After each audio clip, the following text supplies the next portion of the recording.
எனக்கு ஒரு சின்ன சந்தேகம் இருக்கு.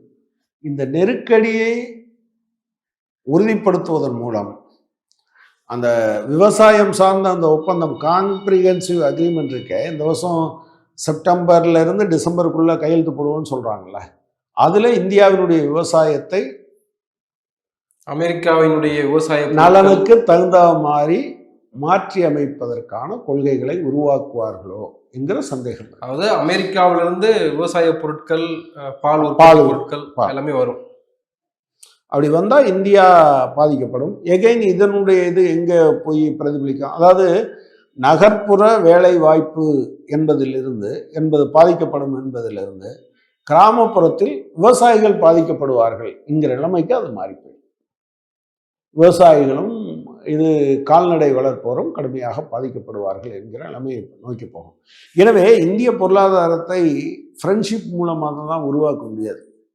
உங்கள் ஓவரால் பாலிசி என்ன, உங்கள் ஃபாரின் பாலிசி என்ன, உங்கள் உள்நாட்டு பாலிசி என்ன, உங்களுடைய நீங்கள் இப்போ சமீபத்தில் டிசிஎஸ்னுடைய தலைவர் இல்லை, அதோட முக்கியமான நிர்வாகி இந்த 12,000 பேரை வேலை நீக்கம் செஞ்சதை ஒட்டி அவர் சொல்லியிருக்கார்.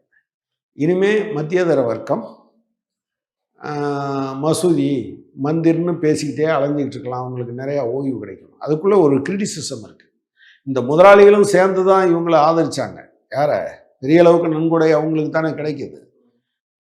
அவர் சொல்கிறது என்னன்னு சொன்னால், மிடில் கிளாஸ் தான் இந்த பாபர் மசூதி, ராமஜென்ம பூமி, அதாவது இவங்களுடைய கம்யூனல் அஜெண்டாவை பேசிக்கிட்டே இருந்தீங்கன்னா நீங்கள் எங்கடா வளர்ச்சி வரும்? நீங்கள் இவங்க பேசுனதெல்லாம் பாருங்கள்.